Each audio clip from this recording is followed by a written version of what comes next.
Enquanto os pés aterrarem desse chão, encruzilhada trouxermos até aqui.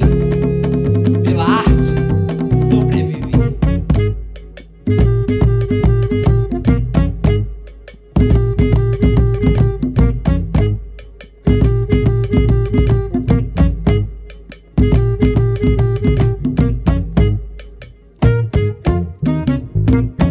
Ei! Ei! Vai começar! Nos anos 80, eu trabalhei com um grupo de rua. E naquela época tinha SEBs, que era Comunidade Eclesial de Base. E eu trabalhei muito na Igreja Católica. E dentro desse trabalho com o grupo de rua e Igreja Católica, eu fui comecei a militar. Então, nós começamos dentro de um trabalho no Burgo Paulista, que é o grupo no qual eu moro, nós começamos com um trabalho com posto de saúde, né, com movimento de saúde. Naquela época, esse movimento ele foi muito forte aqui na Zona Leste, com a questão da pavimentação, com a questão de creches, moradia, ocupações, enfim, a gente trabalhava por uma melhoria, né, de vida da população. E depois daí, eu conheci o grupo de União e Consciência Negra. Foi ali que eu me vi enquanto mulher negra, enquanto militante negra, e ali eu cresci. Quando eu digo cresci, foi assim, a nível politicamente. Aí eu entendi um pouco qual é a sociedade que a gente vive, né? E não foi fácil, porque assim, fazer um trabalho, ser mulher negra periférica, viúva, com uma filha. Aí nisso eu fui trabalhar em casa de família, mas eu nunca deixei o movimento. Eu sempre participei, junto com as minhas irmãs. E essa questão dessa luta, enquanto mulher negra, foi um despertar mesmo, sabe? Enquanto de valores, de saber o quanto eu era capaz de fazer. E eu também, como Angelina, também vim da comunidade da igreja também, e a gente trabalhava conjuntamente com isso. Então, e ao redor das comunidades todas. O que me deu mais fôlego e me fez ir para a luta foi justamente nessa região, né? Nessa região carente, né? Nessa região que a gente, do Jardim Ângela, que era muito perigosa, e a gente inicia com a luta na questão da criminalidade, da questão das periferias, da periferia ser tão assim violenta e não ter nada. E aí, quando eu te disse, como a gente começa com a questão de tudo isso, da luz, da água, da educação, né? Do asfalto que nós nem tínhamos, que pisávamos mesmo no barro mesmo. Então é tudo isso que vem com que a gente fortaleça, né? E me dá aquele iniciar para a luta. E aí, pelo esse irmão querido, Gaspar, que é irmão da Angelina, e um dia ele falou assim, Marlene, você precisa conhecer minha irmã. Vou no sábado, que vai ter um encontro na casa da minha irmã, do movimento negro. Eu vou para saber. Aí eu cheguei, quando eu cheguei assim, estava aquela agitação, né? Estavam discutindo, tirando as pautas para o encontro nacional. Já cheguei assim, né? porque na época quando eu entrei, o GRUCON, que é o Grupo de Consciência Negra, ele percorria 19 estados. Estava tirando a pauta e os delegados para essa assembleia. Cheguei, aí a Angelina me atendeu, tudo, fica à vontade, talvez eu poder te dar muita atenção. Aí explicou, eu falei, explicou, eu estava entendendo lá, não, tudo bem, só vim Gaspar Filha que eu te apresentar. Aí ela falou, não, vem aqui, a gente se reúne e tal. E aí eu vou, né? Aí comecei a me infiltrar, e aí eu fui me envolvendo, e aí eu fui conhecendo, depois conheci Graça, também no encontro, no Litro do Hermelino, também aquele fervor. Falei, nossa senhora, meu Deus do céu, será que teve que ser alguém calminho? E eu era também muito agitada, né? E aí a gente foi se conversando, foi se familiarizando e foi se juntando. E por isso que eu sou muito grata às minhas irmãs, e foi a partir de conhecê-las que eu fui nessa luta de classe. E um belo dia, a gente foi convidada para fazer um trabalho na Botia, que é uma sociedade de Jardim Nordeste. Nessa época, dentro do nosso núcleo, já tinha um projeto que é um link do Grupo Negro Consciência Negra, que é Socializando os Cantinhos. E aí a gente tinha a ideia de ampliar esses cantinhos com a naturalidade de cada movimento. E nesse dia que nós fomos convidadas, então tinha um movimento que era dessa parte política partidária, que o Tchonzinho era responsável, Solange do Papalotim, né, que trazia a arte e dança e expressão, e tínhamos nós do Grupo Negro Consciência Negra. E fomos para esse encontro, fizemos a festa para o pessoal, né, ficaram legal, aí a gente foi fazer uma avaliação. E a gente podia fazer uma junção desses valores, né, dos movimentos e criar. Quando ficou mesmo, nós dialogamos essa conversa na casa do Tchãozinho. Fez até um almoço lá bacana para nós. Aí surgiu o nome Abaquê, né, que era, o logo era as mãos.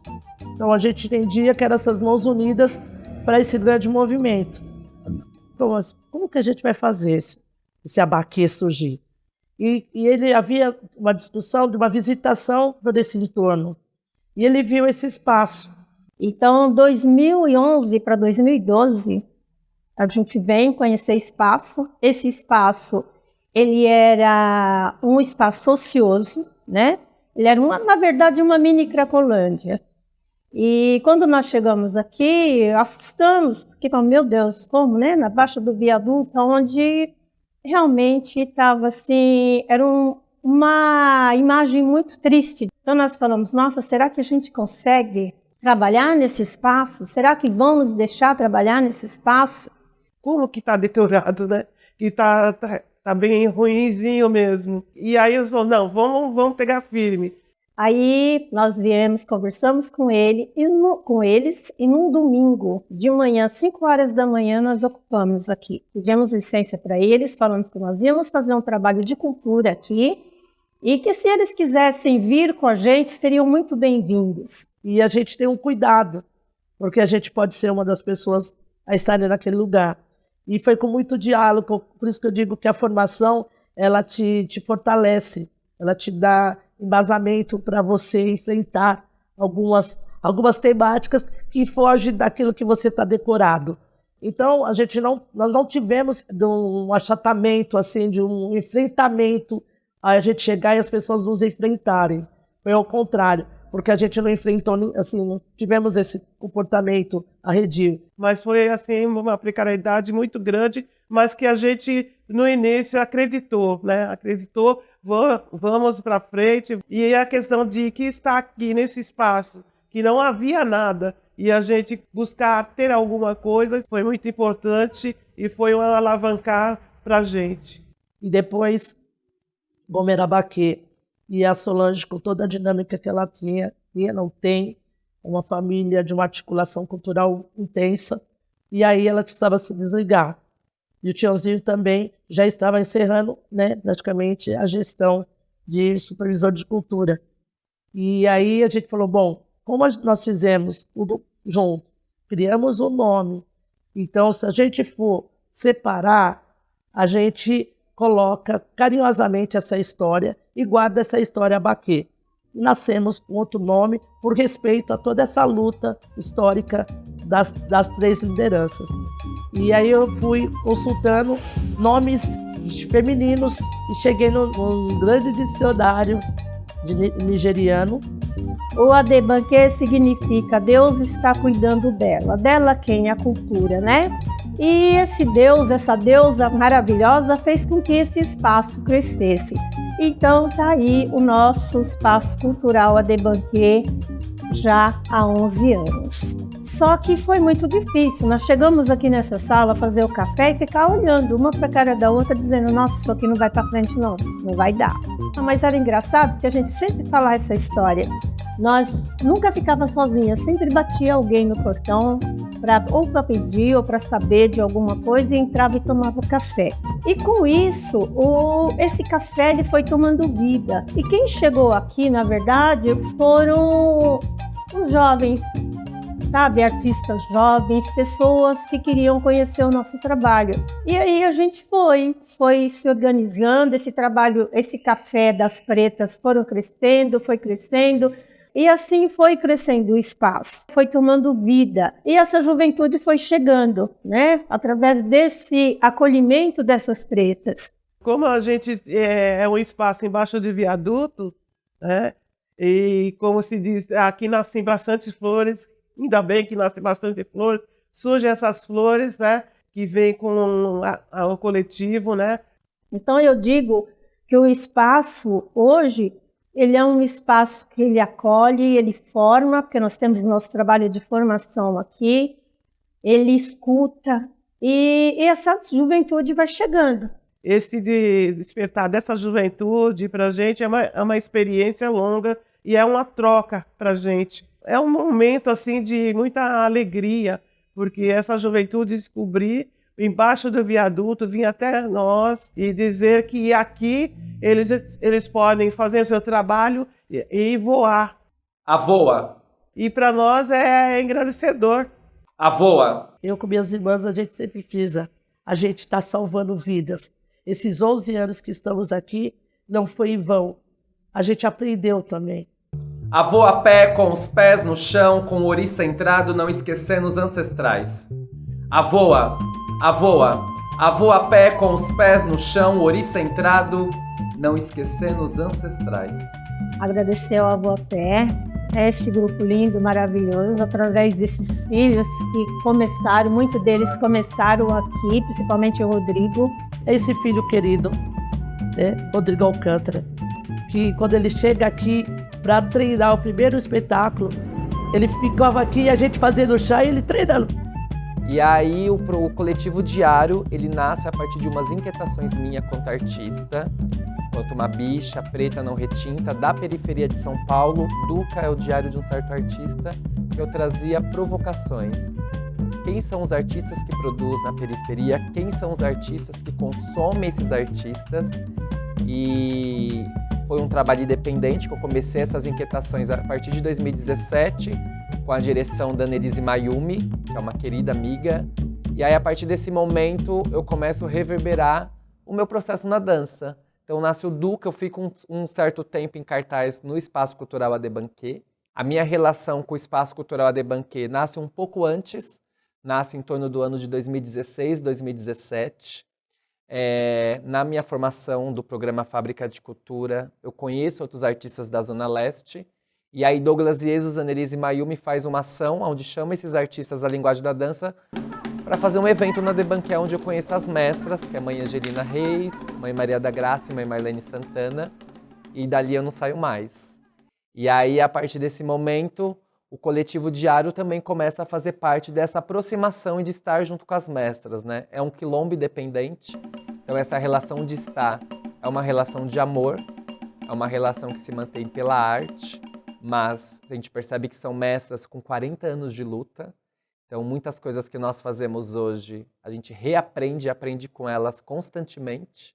Então eu começo a fazer uma conexão também, assim, quais são esses meus movimentos na linguagem da dança que eu estou fazendo agora, nos meus tempos de agora, na minha geração de agora, tendo elas próximas e vivas, né?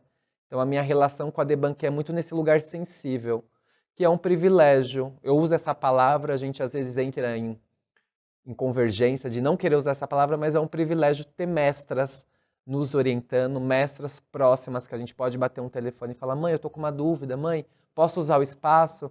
Mãe, vocês podem fazer parte do nosso projeto? Então, para mim, é uma conexão intergeracional de fazer arte a partir dessa responsabilidade de ter no ser humano mesmo quanto mudança, assim.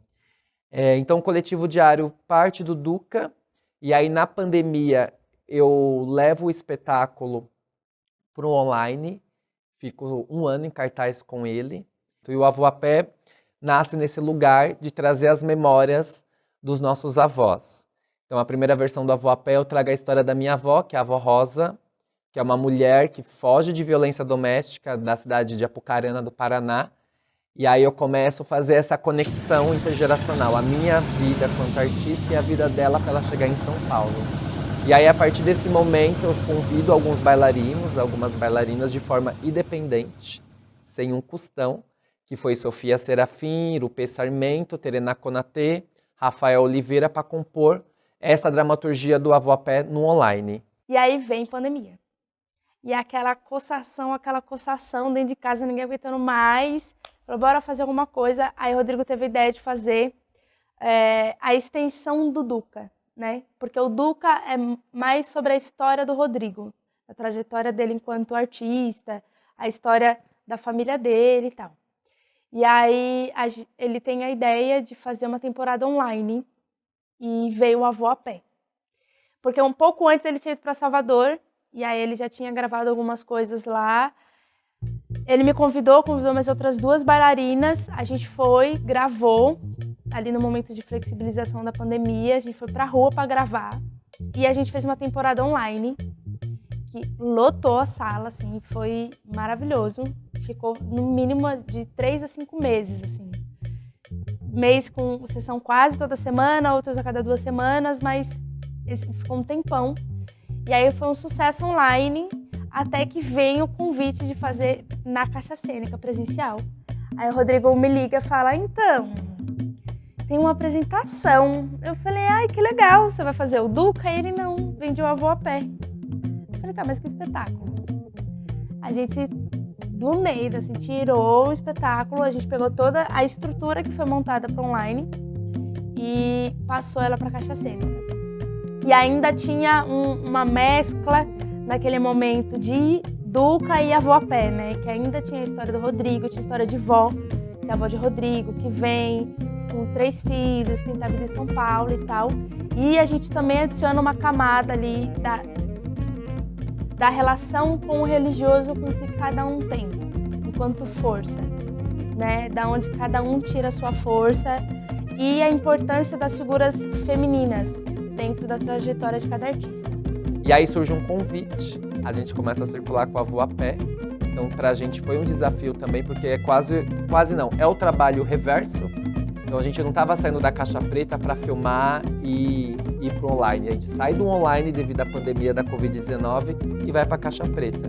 É importante compartilhar também essa relação com o espaço cultural Adebanquet, fazendo uma conexão de pensamento. Quando eu chego no Adebanquet com o Duca de forma independente e tenho a aproximação das mestras, quando eu volto com o nosso fomento, com o nosso projeto, com o nosso coletivo diário e convido elas para estar no projeto recebendo, para mim é uma responsabilidade.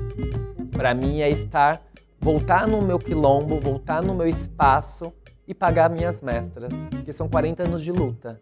E é importante falar que quantas pessoas que passam, e tantos outros artistas potentes, mas às vezes artistas e outras pessoas que conhecem o espaço e só quer saber a história, mas não quer estar com elas, né? Não quer fortalecer. Então, quando a gente escreve o projeto, sim, a gente tem um dinheiro para fortalecer as mestras, de voltar estreando o espetáculo, de fazer um documentário, falando a conexão do Adebanquet com o coletivo diário. Não, eu me sinto privilegiada, porque eu venho dessa formação, né? De Angelina, Maria da Graça. Nunca imaginava que me tornaria também uma das pretas, né? Porque quando eu chego no Grucom, eu chego com a cultura também, né? Eu chego e pela amizade. Eu sempre me vi fazendo cultura, né? Mas na época eu não sabia a grandeza que isso ia fazer eternamente na minha vida. Agradecer essas pretas básicas, que são as, sabe, irmãs minhas, que estão sempre comigo, e que a gente não caminha sozinho, a gente diz que a gente é um tripé, né? E que se tirar uma parte, a outra vai ficar meio complicada. Então, agradecer a minhas irmãs e a todo o pessoal que passou por aqui, passa por aqui, e essas filharadas que não dá nem para dizer o nome, porque a gente acaba esquecendo algum, né? Gratidão, né, por existir e por estar com essa idade e poder ver esse espaço caminhar e com essa juventude linda, né? E como a gente diz, esses jovens que sempre estão aqui com a gente, sempre trocando experiência, nos ajudando, e a gente também tendo essa experiência com eles, também está trazendo essa experiência para eles. Então, para nós, isso é muito bom, né? Como a gente, lá atrás, a gente ficava em dúvida se ia ou não ia para frente, e hoje a gente pode dizer que todos aqui são os pretos e as pretas básicas, que daqui para frente serão eles que vão conduzir esse espaço. Agradecido.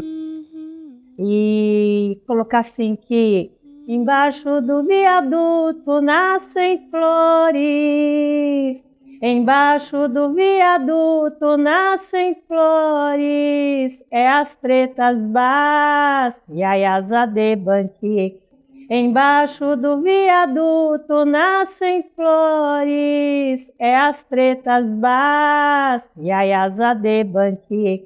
Eu trouxe o fogo, a terra, a água e o ar, nessa cantiga que é pra te encontrar.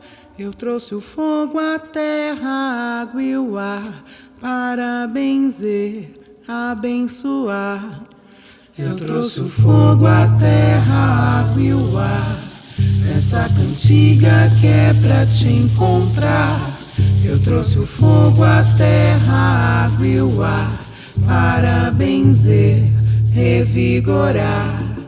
Eu trouxe o fogo, a terra, a água e o ar, nessa cantiga que é pra te encontrar.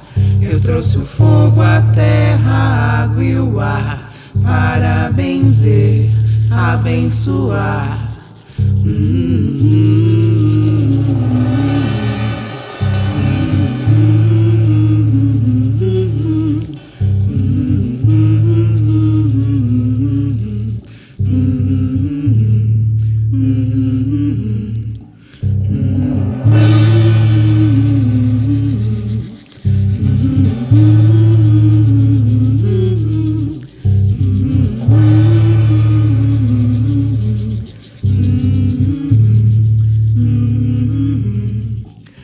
Nossas flechas voam rumo aos céus, enquanto os pés aterram nesse chão.